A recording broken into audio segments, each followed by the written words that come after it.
السلام علیکم ورحمۃ اللہ وبرکاتہ۔ آج کے خطبے کا عنوان مشکلات میں مومن کا کردار۔ الحمدللہ والصلاۃ والسلام علی رسول اللہ، اما بعد۔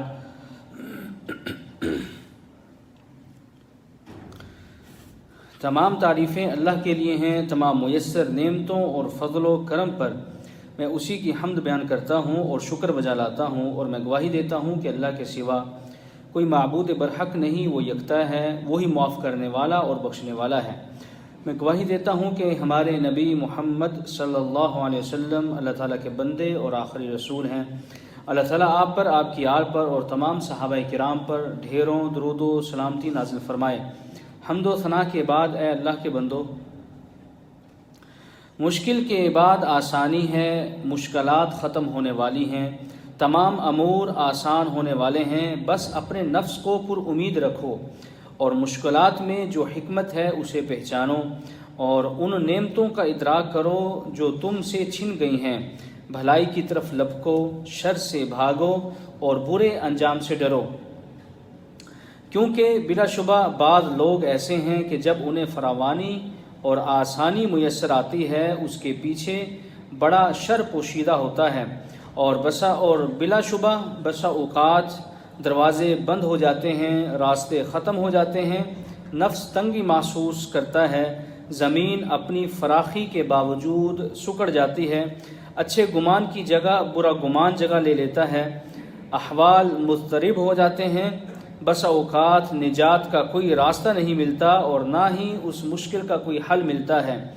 مگر متقین لوگ جو کہ لوگوں میں سب سے زیادہ سعادت مند ہوتے ہیں، ایسے موڑ پر ایسے لوگوں کی شان دوسرے لوگوں سے بالکل مختلف ہوتی ہے۔ متقین ایسے مواقع پر جو ہدایت اور آیات ان کی رب کی طرف سے آئی ہیں ان کا سہارا لیتے ہیں، وہ یاد کرتے ہیں کہ ان کے رب نے ان کے ساتھ سچا وعدہ کیا ہے اور وہ اپنے وعدے کی کبھی بھی خلاف ورزی نہیں کرتا، اور اللہ نے انہیں مشکل کے بعد آسانی کا وعدہ کر رکھا ہے۔ فرمان باری تعالیٰ ہے، فَإِنَّ مَعَ الْعُسْرِ يُسْرًا إِنَّ مَعَ الْعُسْرِ يُسْرًا، بلا شبہ مشکل کے ساتھ آسانی ہے، بلا شبہ مشکل کے ساتھ آسانی ہے۔ اسی طرح ایک اور مقام پر اللہ تعالیٰ ارشاد فرماتے ہیں، اللہ ان قریب مشکل کے بعد آسانی پیدا فرما دے گا، لیکن اس کا وعدہ تب ہی سچا ہے جب کہ اس کے وعدے کی شروط کو پورا کیا جائے، اور وہ شرط یہ ہے کہ تقوی کی جو کہ بہترین زاد راہ ہے۔ تقوی ہی وہ چیز ہے جس سے اپنے رب کی طرف رجوع کیا جا سکتا ہے، جو کہ اللہ تعالیٰ کی پہلے لوگوں اور بعد میں آنے والے لوگوں کو وصیت بھی ہے۔ فرمان باری تعالیٰ ہے، اور ہم نے حکم دیا ہے پہلی کتاب والوں کو بھی اور تمہیں بھی کہ اللہ سے ڈرتے رہو۔ تقوی ہی جو کہ بندے کو ان چیزوں سے روکتا ہے جس سے رکنے کا اللہ تعالیٰ نے اسے حکم دیا ہے، اسی کی وجہ سے وہ اللہ کی نافرمانی نہیں کرتا، کیونکہ اس کا دل وعد سے کانپ جاتا ہے اور وہ ہمیشہ اللہ تعالیٰ سے ڈرتا رہتا ہے۔ تقوی کا سب سے اہم اور مبارک فائدہ یہ ہے کہ اس سے اللہ تعالیٰ کی خصوصی معیت نصیب ہوتی ہے۔ ارشاد ربانی ہے، یقیناً اللہ تعالیٰ ان لوگوں کے ساتھ ہے جو تقوی اختیار کیے اور وہ احسان کرنے والے ہیں، یعنی احسان کرنے والوں سے بھی اللہ رب العزت محبت کا معاملہ فرماتے ہیں۔ جب کسی بندے کو اللہ تعالیٰ کی خصوصی معیت اور قربت خاص سرفراز ہوتی ہے تو وہ کس قدر مشکل اور کٹھن صورتحال میں کیوں نہ ہو، اس کا دل مطمئن اور پرسکون ہوتا ہے۔ جب بندہ تقوی اور احسان کا نور اپنے دل میں پیدا کر لیتا ہے تو اللہ تعالیٰ اس نور کی وجہ سے بندے کے ہر مشکل سے مشکل کام کو آسان کر دیتا ہے۔ اللہ تعالیٰ کا ارشاد گرامی ہے، اور جو شخص تقوی اختیار کرتا ہے تو اللہ تعالیٰ اس کے معاملے میں آسانی پیدا فرماتا ہے۔ جب بندہ مومن ذرائع آمدنی اور کسب مال کے لیے تقوی کو پیش نظر رکھتا ہے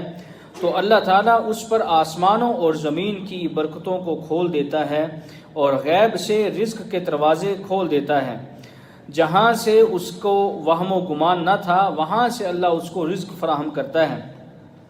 احسان ایسی قوت ہے جس سے انسان اپنے دشمن کے مکر و فریب اور اس کی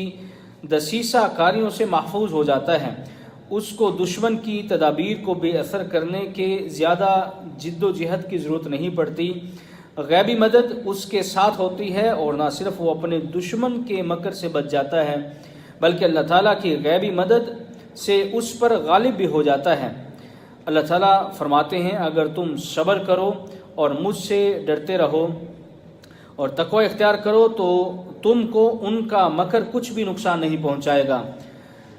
احسان کی وجہ سے انسان کو اللہ تعالیٰ کی جانب سے ایک غیبی قوت عطا ہوتی ہے جس کے نور سے وہ حق و باطل میں فرق کرنے لگتا ہے، اچھائی اور برائی میں تمیز کی صلاحیت پیدا ہو جاتی ہے، اور نازک و پیچیدہ صورتحال میں اپنی رائے کو وہ سیدھا رکھتا ہے۔ فرمان باری تعالیٰ ہے اے ایمان والو، اگر تم اللہ تعالیٰ کا خوف اختیار کرو تو وہ تمہارے لیے حق و باطل میں فرق کرنے والی قوت و حجت عطا کرے گا، اور تمہارے دامن سے تمہارے گناہوں کو مٹا دے گا اور تمہاری مغفرت فرما دے گا، اور اللہ بڑے ہی فضل کرنے والے ہیں۔ سب سے بڑا فائدہ یہ ہے کہ اللہ تعالیٰ تقوی والے کا دوست بن جاتا ہے، کیونکہ جو اپنے دل کو دنیا، نفس اور شیطان سے بچا کر اللہ تعالیٰ کی نافرمانیوں سے حفاظت کرتا ہے اور اطاعت و فرما برداری اور یاد الہی سے اپنے دل کو منور کرتا ہے، تو اللہ تعالیٰ اس خوش نصیب کو دنیا و آخرت میں اپنا دوست بنا لیتا ہے اور وہ اس کا حامی بن جاتا ہے، جیسا کہ اللہ کے دوست جناب حضرت موسیٰ علیہ السلام نے اللہ سے دعا کی اور اللہ نے ان کی دعا کو قبول بھی فرمایا۔ فرمان باری تعالیٰ ہے قال رب اشرح لی صدری ویسر لی امری واحلل عقدۃ من لسانی یفقہوا قولی۔ اسی طرح ایک اور مقام پر ارشاد فرمایا اس کے دوست صرف اور صرف اللہ سے ڈرنے والے ہیں اور احسان کرنے والے ہیں۔ جو نیک اعمال انسان کرتا ہے ضروری نہیں کہ وہ اللہ تعالیٰ کی بارگاہ میں مقبول ہوں۔ بہت سی کوتاہیاں ہماری عبادت اور اطاعت میں ہوتی ہیں، اور جب بندہ تقوی الہی اختیار کرتا ہے تو اللہ تعالیٰ اس کی نیکیوں کو قبول فرما لیتا ہے، اور جو کوتاہیاں رہ گئی ہیں اس کو درگزر فرماتا ہے۔ ارشاد ربانی ہے بلا شبہ اللہ تعالیٰ تقوی اختیار کرنے والوں سے ہی قبول فرماتا ہے، اور جنت جیسی عظیم نعمت متقین کے لیے تیار کی گئی ہے۔ فرمان باری تعالیٰ ہے کہ ہم نے تو جنت متقین کے لیے ہی تیار کی ہے۔ اللہ تعالیٰ ہم کو اپنے فضل و کرم سے تقوی کی دولت سے سرفراز اور مالا مال فرمائے، اور دین و دنیا میں اس کے فوائد ثمرات سے بہرہ مند فرمائے۔ اللہ تعالیٰ میرے لیے اور آپ سب کے لیے قرآن مجید کو خیر و برکت والا بنائے، مجھے اور آپ سب کو اس سے مستفید ہونے کی توفیق عطا فرمائے۔ سبحان ربک رب العزت عما یصفون وسلام علی المرسلین والحمد للہ رب العالمین۔